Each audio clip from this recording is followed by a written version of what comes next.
बिस्मिल्लाहिर्रहमानिर्रहीम।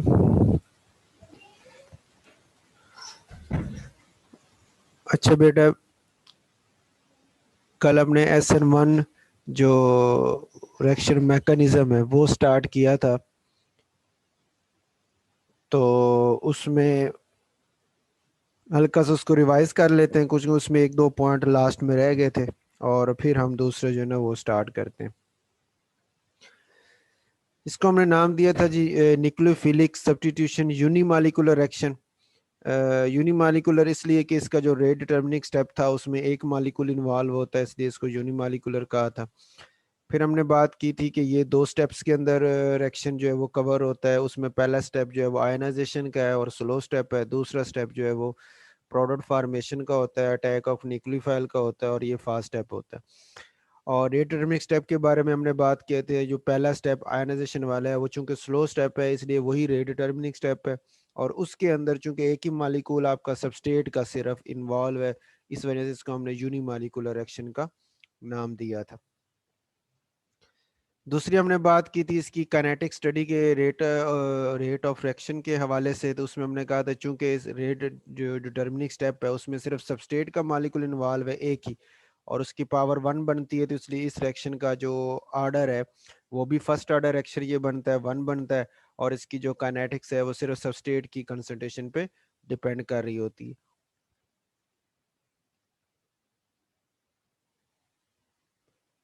उसके बाद हमने बात की थी जो यूनिमॉलिक्यूलर एक्शन क्यों कहते हैं कि इसके रेट डिटरमिनिंग स्टेप में चूंकि एक ही इन्वॉल्व है, इस वजह से उसको यूनिमॉलिक्यूलर एक्शन का नाम दे रहे हैं।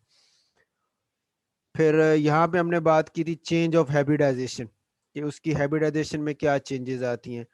तो उसमें हमने बात की थी कि पहले जो है वो कार्बन sp3 हैबिटाइज्ड होती है सबस्टेट के अंदर।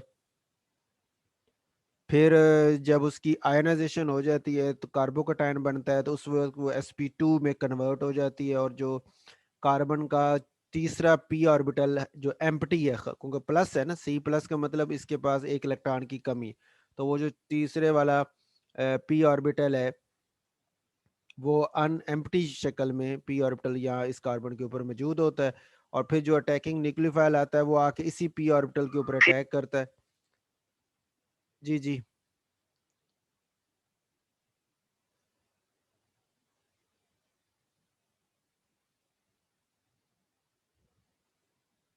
ये क्वेश्चन को पूछना। अच्छा, तो कार्बन के ऊपर प्लस चार्ज जो आपका है, तो इसमें अब देखें ये sp3 था, एक एस और कार्बन के वैलेंस शेल के एक एस और 3 p ऑर्बिटल इन्वॉल्व थे sp3 हाइब्रिडाइजेशन के साथ। ये टेट्राहेड्रल ज्योमेट्री थी इसकी। फिर यहाँ पे sp2 है, यानी एक एस और 2 p इन्वॉल्व है। जो तीसरे वाला p है वो अब हाइब्रिडाइजेशन में हिस्सा नहीं ले रहा, वो और इसके ऊपर वैसे ही इस तरह एम्प्टी पड़ा हुआ है। और जो अटैकिंग न्यूक्लियोफाइल है वो आके जब अटैक करता है तो वो लेफ्ट साइड से और राइट साइड दोनों साइडों से अटैक करने के उसके पॉसिबल चांसेस है, और 50-50% चांसेस है। तो हमारे पास जो प्रोडक्ट आके यहाँ बन जाता है, एक जो हमारे पास है, और यहाँ पे दो प्रोडक्ट बनते हैं वो अभी एक्सप्लेन करते हैं। दो अभी मैं बात पहले कर रहा था हाइब्रिडाइजेशन की चेंज की। तो रेक्टेंट सबस्टेट जो है वो sp3 है। इंटरमीडिएट जो कार्बोकैटायन बना वहाँ पे कार्बन sp2 हो जाती है, और फिर जब न्यूक्लियोफाइल आके अटैक करता है तो इसकी हाइब्रिडाइजेशन फिर sp3 में चेंज हो जाती है। तो ये ओवरऑल इसकी यहाँ पे ये पहले 3-4 लाइनों में आपकी ये हेडिंग बनती है चेंज ऑफ हैबिटाइजेशन की। उसके बाद लास्ट में हेडिंग अब बनाते हैं स्टीरियो केमिकल स्टडी। जैसे वो पहले शुरू में उसने वर्ड लिख दिया स्टीरियो केमिकल स्टडी का ना, तो या स्टीरियो केमिस्ट्री का।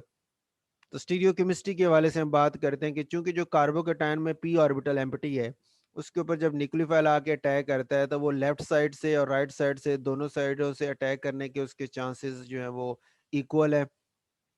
तो इस वजह से वो जो है प्रोडक्ट हमारे पास बनता है। तो अगर एक लेफ्ट साइड से अटैक हो तो एक प्रोडक्ट है, और राइट साइड से अटैक हो तो दूसरा प्रोडक्ट है। और ये दोनों प्रोडक्ट दिखने में तो सेम नजर आ रहे हैं कि एक कार्बन से 4 ग्रुप जुड़े हुए हैं, R1 R2 R3 और वाई, इधर भी R1 R2 R3 और वाई। तो अटैचमेंट के हवाले से कोई डिफरेंस नहीं। जैसे नॉर्मल हम आइसोमरिज्म में कहते हैं कि जनाब एटम जो है ना मॉलिक्यूलर फार्मूला सेम है, लेकिन उनकी जो स्ट्रक्चर्स हैं वो डिफरेंट होते हैं। लेकिन यहाँ पे दिखने में स्ट्रक्चर्स में कोई डिफरेंस हमें नजर नहीं आ रहा, लेकिन फिर भी ये दोनों एक दूसरे के आइसोमर्स कहलाते हैं। और आइसोमर कौन से हैं, इनको हम नाम देते हैं ऑप्टिकल आइसोमर्स का। ऑप्टिकल आइसोमर वो होते हैं कि जब उनके ऊपर लाइट वगैरह पड़ती है तो लाइट के रास्ते को वो चेंज कर देते हैं, बेंड कर देते हैं, उसको हम नाम देते हैं ऑप्टिकल आइसोमरिज्म का। अच्छा, यहाँ पे एक पॉइंट आप भी कह सकते हैं कि सर हमने नॉर्मली पढ़ा हुआ है कि जब भी लाइट रेयर मीडियम से डेंसर मीडियम के अंदर एंटर होती है तो उसका रास्ता चेंज हो जाता है, ये एक नॉर्मल सी बात है। तो फिर ये ऑप्टिकल आइसोमरिज्म वाला कंसेप्ट क्या है? ठीक हो गया, तो उसके जवाब में आप ये समझ लें, मैं इसको अगर थोड़ा सा ड्रा करके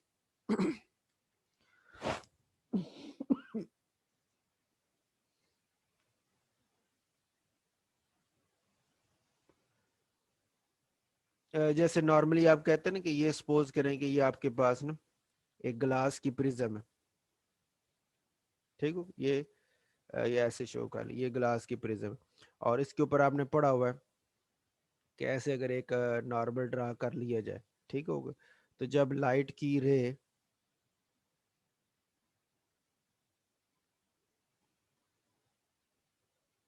यहाँ पे आती है तो सीधा पास होने की बजाय बेंड हो जाती है,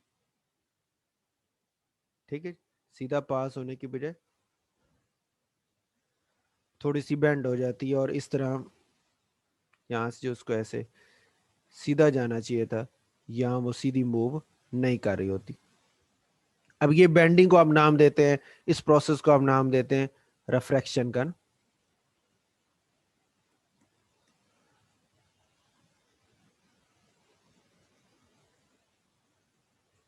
ठीक हो गई, तो ये एक फिजिक्स की टर्म है जिसमें ये प्रोसेस हमारा कि जब भी रेयर मीडियम से डेंसर मीडियम में लाइट एंटर होती है तो वो थोड़ी सी बेंड हो जाती है। अब वर्ड पे गौर करना, थोड़ी सी बेंड हो जाती है, यानी उसका ये जो एंगल है, एंगल ऑफ रिफ्रैक्शन जो होता है नॉर्मल के साथ जो होता है, यानी जाना उसने सीधा था, वहां से हल्की सी बेंड होती है, ये रिफ्रैक्शन है।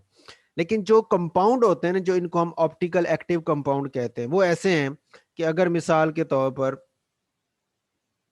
लाइट की रे आ रही है आपके पास, ये सपोज करें लाइट की रे आ रही है, ठीक होगा, और इसके रास्ते में मैंने ये कंपाउंड आपका रख दिया है जिसके ऊपर जो है वो ये सोल्यूशन है, इसके अंदर वो आपका कंपाउंड का सोल्यूशन मौजूद है जो ऑप्टिकली एक्टिव है। तो जब लाइट इसमें से पास होगी, तो हमने यही कहा ना कि नॉर्मली जब लाइट पास होती है तो वो थोड़ी सी चेंज होती है, उसका रास्ता थोड़ा सा चेंज होता है। और आपको याद होगा एक और प्रोसेस भी आपने यहाँ बात की थी कि जब लाइट की रे ऐसे बिल्कुल 90 के एंगल पे आके गिरती है, स्टेट में गिरती, तो फिर वो रिफ्रैक्शन शो नहीं करती, ठीक है, वो फिर बिल्कुल ऐसे सीधी ही पास होती जाती है, वो बेंड नहीं होती जब 90 के एंगल पे होती। जब इस तरह कुछ एंगल नॉर्मल के साथ कुछ एंगल पे आती तो फिर थोड़ी सी बेंड होती। यहाँ ये सिचुएशन नहीं है, जो ऑप्टिकली एक्टिव कंपाउंड है उसके ऊपर जब मैं लाइट फेंक रहा हूँ या पड़ने का कोई एंगल नहीं है कि थोड़ी सी बेंड टेढ़ी आनी चाहिए या सीधी, जिस तरह मर्जी आए। जैसे ही वो सोल्यूशन में एंटर होगी तो सोल्यूशन जो है उसके मालिक्यूल्स उसके साथ इंटरेक्ट करते हैं और उसके पाथ को चेंज कर देते हैं, बेंड कर देते हैं, यानी वो सीधी गुजरने की बजाय थोड़ी सी बेंड हो जाती है। मैं मिसाल देता हूँ, ऐसे बेंड हो जाती है, ठीक हो गया। अच्छा, एक तो डिफरेंस इस रिफ्रैक्शन से इसका ये है कि यहाँ पे जो बेंडिंग थी वो बहुत समाल है, एंगल जो है ना वो बहुत थोड़ा है, जितना जाना चाहिए था उससे बहुत थोड़ी सी बेंड हुई। और यहाँ जो एंगल है वो बहुत ज्यादा, बेंडिंग का एंगल बहुत ज्यादा है, उसके मुकाबले में बहुत ज्यादा बड़ा एंगल होता है। एक तो ये डिफरेंस है।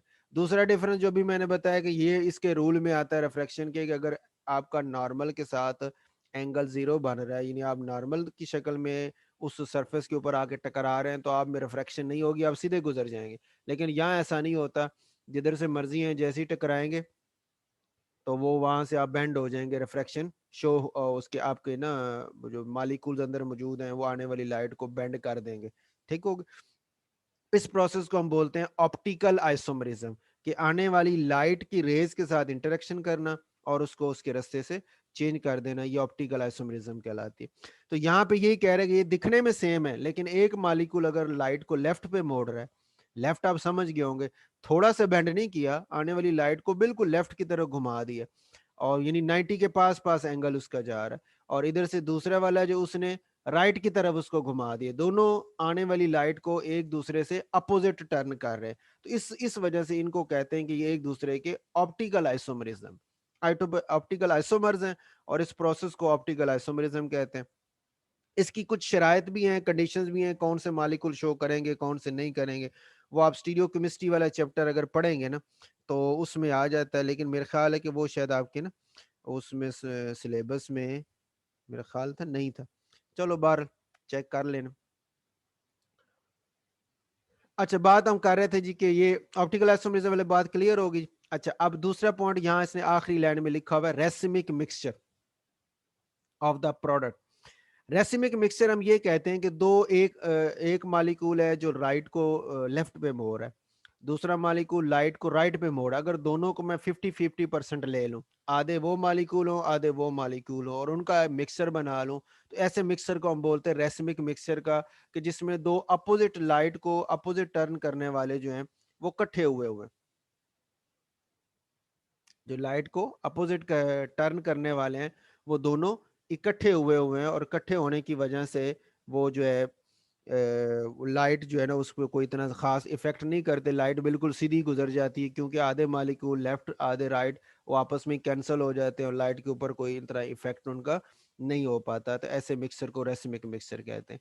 तो हमारी हेडिंग यहाँ आपने बनानी थी स्टीरियो केमिस्ट्री के हवाले से, और उसमें आपने बताना था कि जनाब चूंकि इसमें, अब ये आपका शॉर्ट क्वेश्चन भी बन सकता है कि चूंकि कार्बोकेटाइन पे न्यूक्लियोफाइल के अटैक के जो चांसेस हैं वो दोनों साइडों से हैं, तो बोथ साइड अटैक के चांसेस की वजह से जो प्रोडक्ट बनते हैं वो हमारे पास रेसिमिक मिक्सचर बनता है, यानी वो ऑप्टिकल आइसोमर्स जो हैं वो दोनों तरह के प्रोडक्ट मिलते हैं, और चूंकि 50-50 मिलते हैं इस वजह से हमारे पास एक रेसिमिक मिक्सचर बन जाता है। ये शॉर्ट क्वेश्चन के हवाले से भी इंपॉर्टेंट सवाल आपका हो सकता है। ठीक हो गया। और नीचे इसी को उसने एक और टर्म ये दूसरी लाइन के शुरू में लिखा, रेसिमाइजेशन, कि रेसिमाइजेशन इसी प्रोसेस का नाम है जिसमें रेसिमिक मिक्सचर बन रहा है, उसी को रेसिमाइजेशन का नाम दे रहे हैं। अच्छा, एक हेडिंग होगी हमारी लास्ट हेडिंग यहाँ पे जी, रीअरेंजमेंट की हेडिंग दे दें, ये सेकंड लाइन में रीअरेंजमेंट की हेडिंग बन जाएगी। और रीअरेंजमेंट क्या है कि चूंकि इसमें हमारे पास कार्बोकेटायन बन रहा होता है, क्या बन रहा है, कार्बोकेटायन बन रहा है, और कार्बोकेटायन में आपने पढ़ा है कि प्राइमरी की निस्बत से सेकेंडरी ज्यादा स्टेबल, सेकेंडरी की निस्बत से टर्शरी ज्यादा स्टेबल। तो जब कार्बोकेटायन एक बनता है ना तो वो खुद को रीअरेंज करने की कोशिश करता है ताकि वो मोस्ट स्टेबल शक्ल में चला जाए। तो यहाँ पे इस वक्त आप देखें तो ये प्राइमरी कार्बोकेटायन है कि प्राइमरी कार्बन के ऊपर प्लस चार्ज है, लेकिन इसकी इसी मालिक्यूल में टर्शरी कार्बन भी मौजूद है।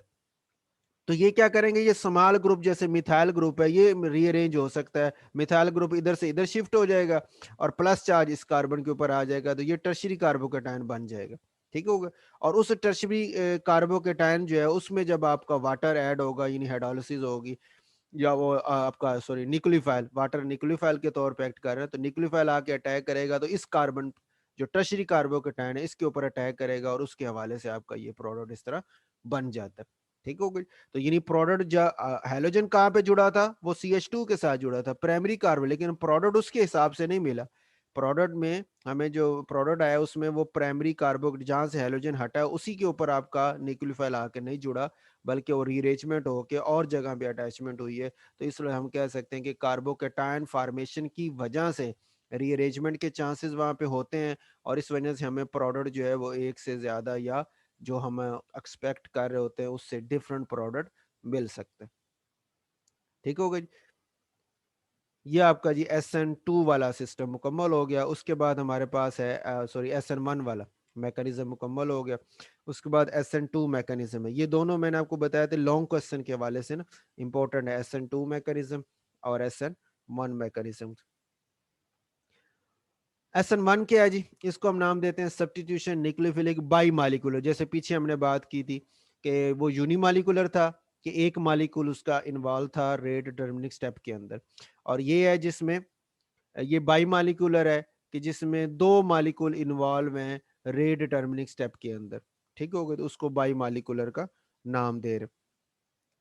तो इसमें पहला पॉइंट आपने ये सेकंड लाइन के मिड में लिखा हुआ है 1 स्टेप, इसकी हेडिंग बना लें, नंबर ऑफ स्टेप्स की हेडिंग बना लें कि उसमें हमारे पास SN1 में 2 स्टेप थे, इसमें हमारे पास एक ही स्टेप है जिसके अंदर एक्शन होता है। और स्टेप क्या है उसमें, ये आप मैकेनिज्म भी उसका ड्रा करेंगे, है मैकेनिज्म की हेडिंग बना के लिख लें कि जो न्यूक्लियोफाइल होता है वो सबस्टेट की जो अल्फा कार्बन है फंक्शनल ग्रुप हैलोजन है, वो जिस कार्बन से जुड़ा है उसे हम अल्फा कार्बन कहते हैं।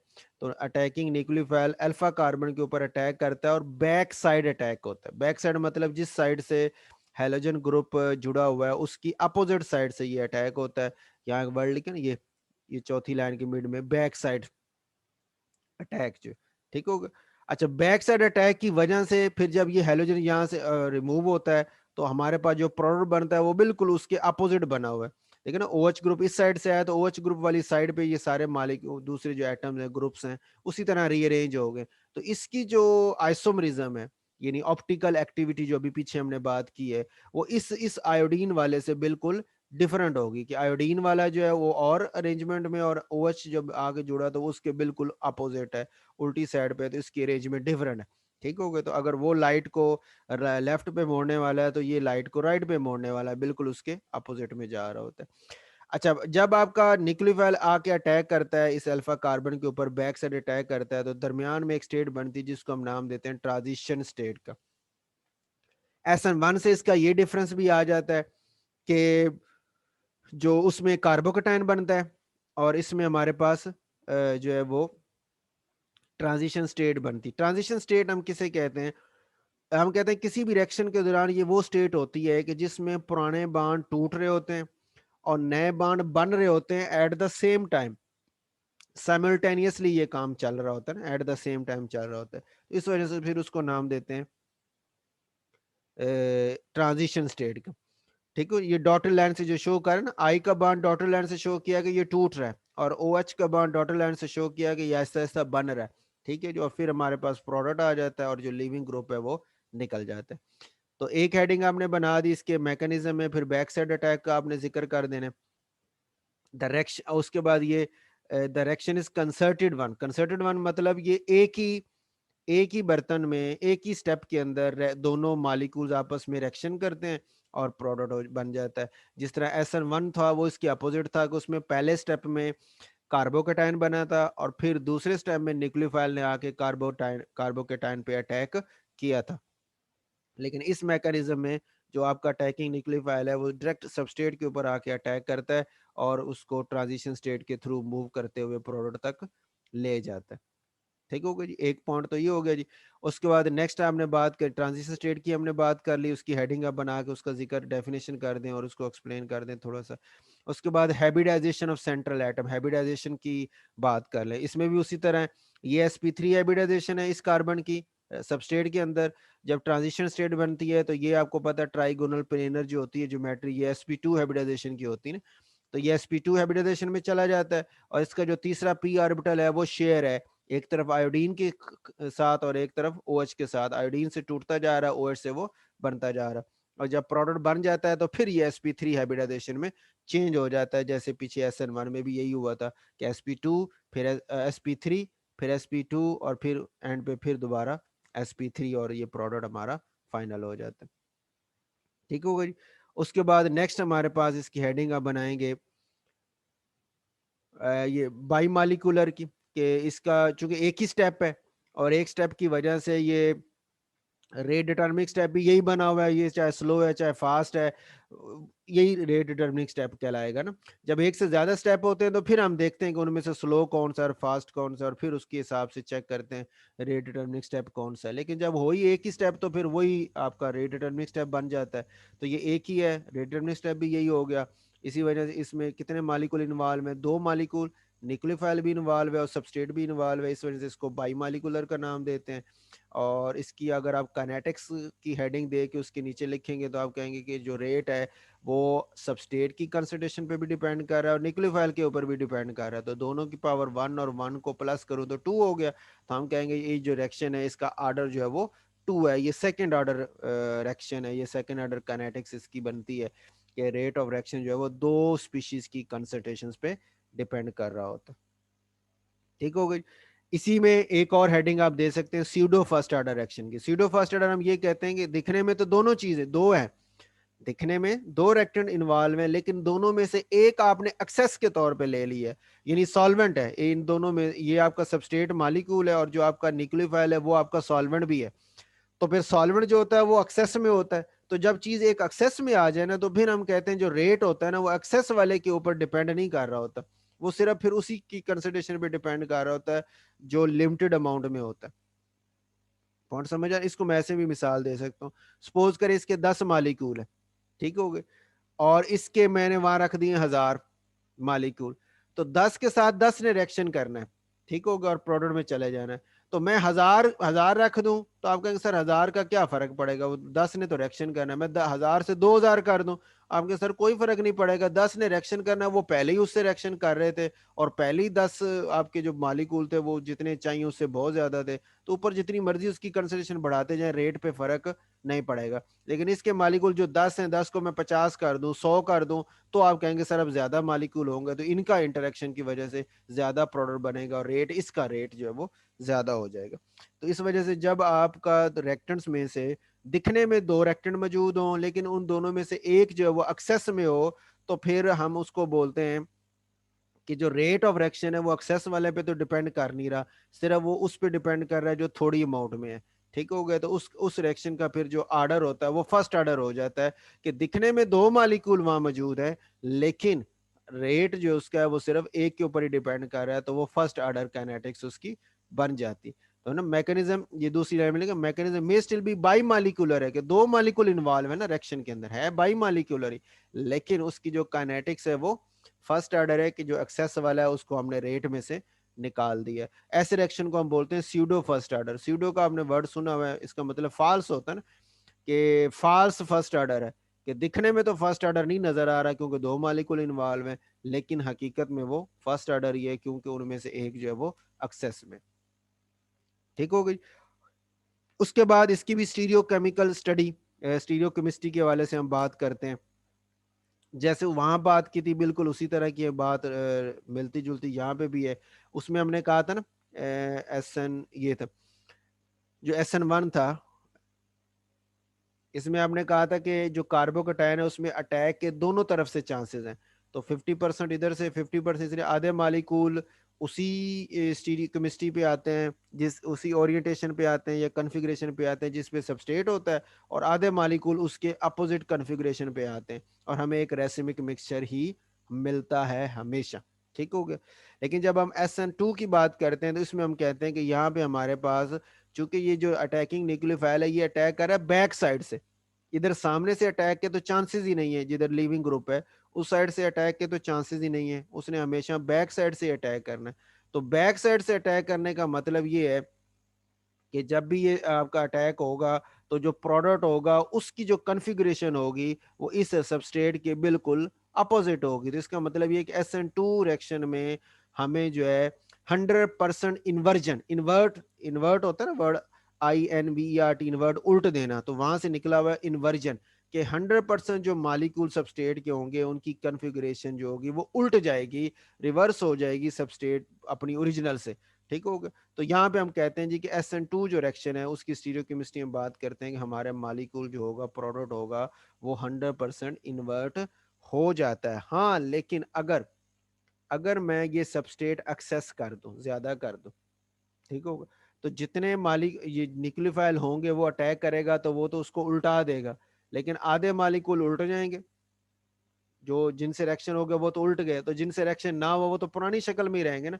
फिर वो और ये प्रोडक्ट मिल के एक मिक्सर बनाएंगे, जिस मिक्सर को हम रेसिमिक मिक्सर का नाम, ये रेसिमेट जो है वो दे सकते हैं। वो कब होगा, जब आपका जो ये सबस्ट्रेट का मालिक्यूल है ये वाला, ये एक्सेस में हो और प्रोडक्ट बनने के बाद भी ये बच जाए। अगर ये सारे खत्म हो गए तो फिर तो एक ही आपके पास कन्फिग्रेशन आएगी ना जो उसके उल्ट होगी, लेकिन अगर ये बच गए हैं तो फिर ये उसके साथ अपोजिट हैं, होते हैं, तो अपोजिट होने की वजह से ये उसके साथ रेसिमिक मिक्सर बना सकते हैं।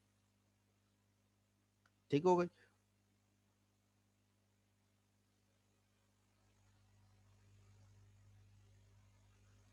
ये उसने एग्जांपल दी है कि वो कैसे उसको जो है ना वो उल्टा रहा है ना। यहाँ उसने चेक किया ना, ये I स्टार का मतलब ये रेडियो एक्टिव है, radio active iodine radio active बना लेते हैं ना, आर्टिफिशियल रेडियो एक्टिविटी जिसको आप बोलते हैं। तो आर्टिफिशियल रेडियो एक्टिविटी के थ्रू इसको रेडियो एक्टिव बना लेते हैं, बना के फिर इसको चेक करते हैं, तो उससे हम कन्फिग्रेशन वगैरह का अंदाजा लगा लेते हैं। अच्छा, अब आपके पास ना ये जितना मैंने अभी डिस्कस किया, SN1 को डिस्कस किया, SN2 को डिस्कस किया, ये दोनों रिएक्शंस इस तरह जैसे हमने हेडिंग्स के साथ और पॉइंट डिस्कस किए हुए, ये तकरीबन FSC में भी राउंड अबाउट वही थे। कुछ चीज़ें इसमें शायद एडिशनल हो, बाकी राउंड अबाउट वही चीज़ें तकरीबन बन जाती हैं। तो यहाँ तक आपका लॉन्ग क्वेश्चन बनता ज़रूर है, इसमें कोई शक नहीं है कि ये सवाल मसलन पास पेपर में आता नहीं है, ज़रूर आता है। लेकिन ज़्यादातर वो क्या करते हैं, SN1 या SN2 जो भी पूछते हैं ना, तो उसके साथ फिर वो उसके इफेक्ट्स पूछते हैं। ये ना, तो उसकी जो SN1 और SN2 दो आपके पास पाथवे आ गए ना, टू मेन पाथवे, SN1 या SN2 है। अब अगला सवाल आता है कि कौन से SN1 रिएक्शन शो करेगा, कौन से सबस्ट्रेट जो है या न्यूक्लियोफाइल जो है वो SN2 जो मैकेनिज्म है उसको फॉलो करेगा। ठीक हो गया, तो इसको फिर एक्सप्लेन करने के लिए हम ये एक्सप्लेन करते हैं कि ये जो डिपेंड करता है कि आपका सबस्ट्रेट की स्ट्रक्चर क्या है, आपका न्यूक्लियोफाइल की नेचर क्या है, आपका लिविंग ग्रुप की नेचर क्या है, आपके सॉल्वेंट जो यूज कर रहे हैं उसकी नेचर क्या है।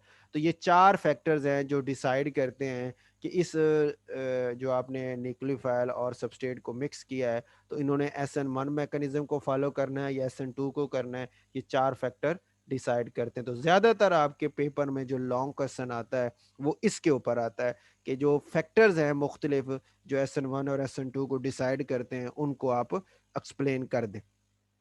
ठीक हो गया, तो आपने इसको ज्यादा फोकस करना है। SN1 SN2 भी जरूर करें, वो भी पेपर में आ जाते हैं, लेकिन ज्यादातर जो है ना या इम्पोर्टेंट जो है वो इनकी बन जाती है, ये जो आपके फैक्टर्स की।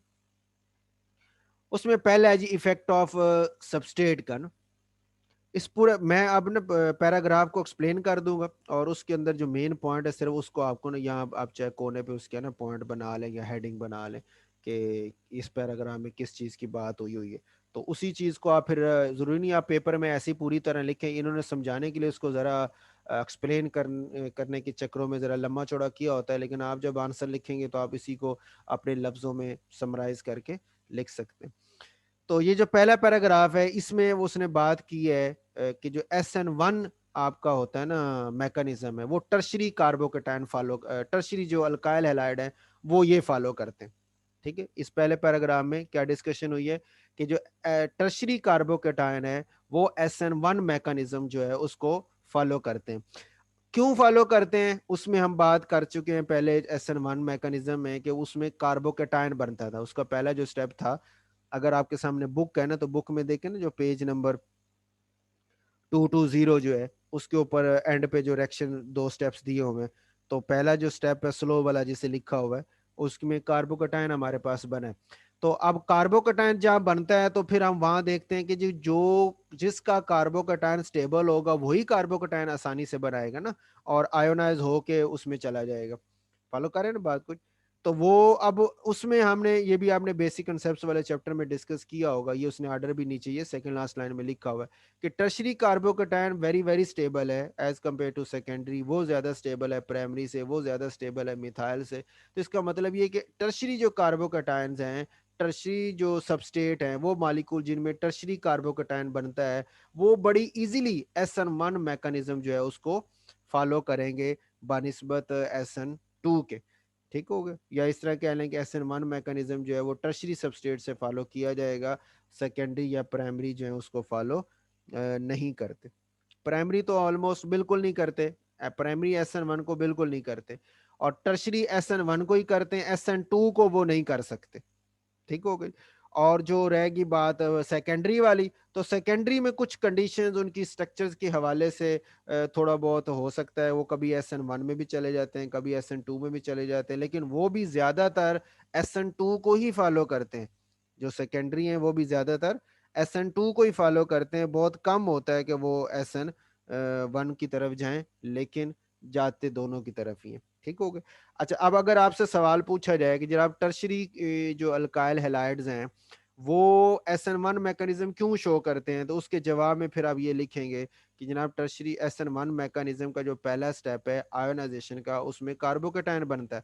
और चूंकि टर्शरी कार्बोकेटायन मोस्ट स्टेबल है, ज़्यादा स्टेबल है, इस वजह से टर्शरी अल्काइल हैलाइड बड़ी आसानी से कार्बोकेटायन बना लेते हैं, और इसी वजह से वो फिर SN1 मैकेनिज्म को फॉलो कर रहे होते हैं। और अगर कोई पूछे जी प्राइमरी क्यों नहीं कर सकता, तो इसी को आप उसके रिवर्स में जवाब दे देंगे कि चूंकि प्राइमरी कार्बोकेटायन बनना होता है और प्राइमरी का कार्बोकेटायन स्टेबल नहीं है, इस वजह से प्राइमरी जो है अल्काइल हैलाइड्स हैं वो कार्बोकेटायन नहीं बनाते, और वो SN1 मैकेनिज्म को फॉलो भी नहीं करते।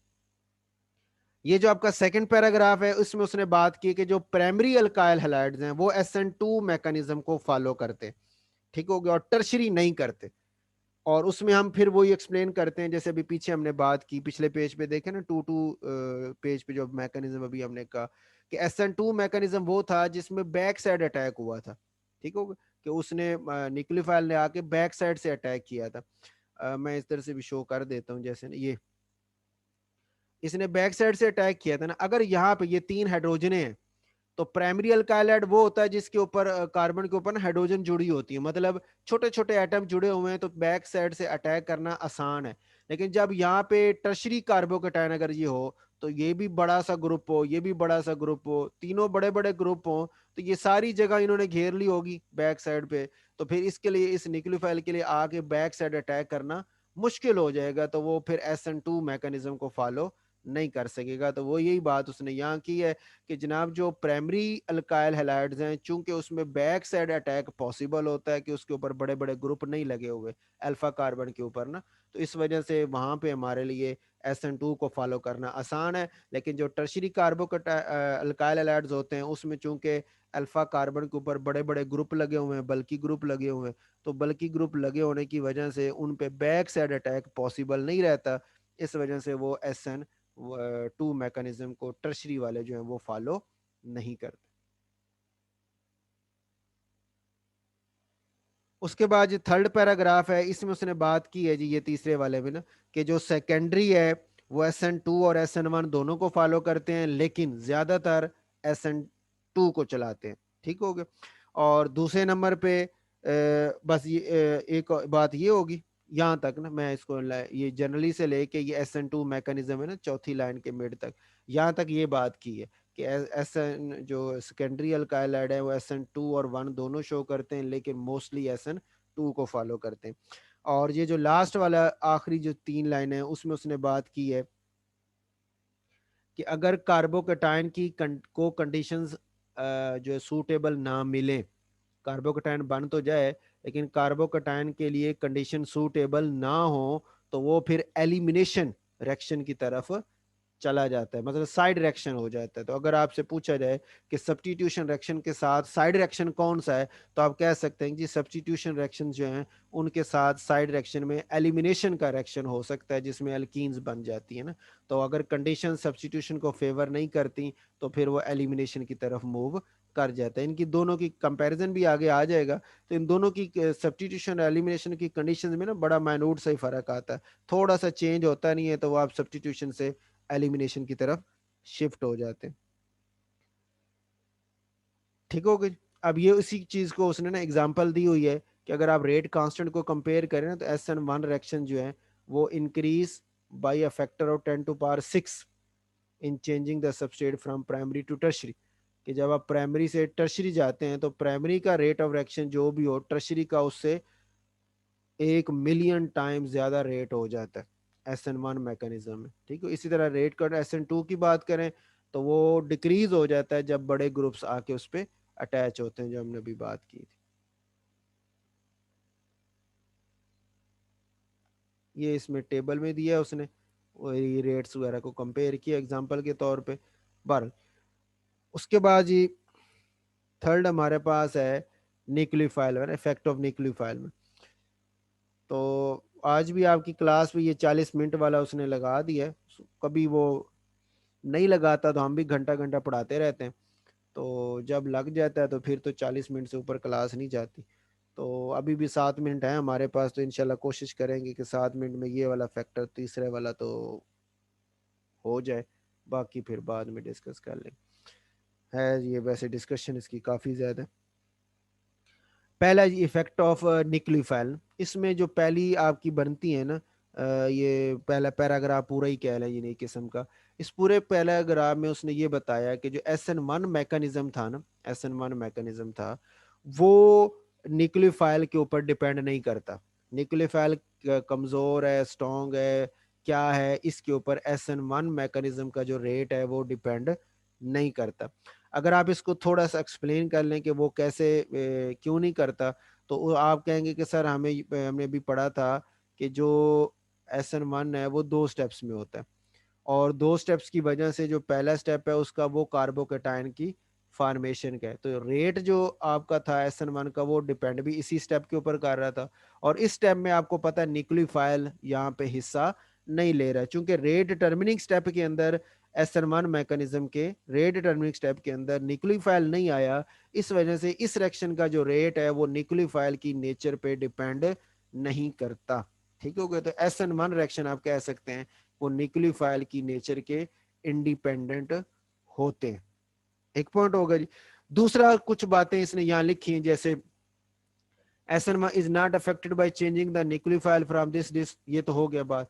अब थोड़ा सा इसने जो कंपैरिजन किया ना, अब ऐसी ये बात होगी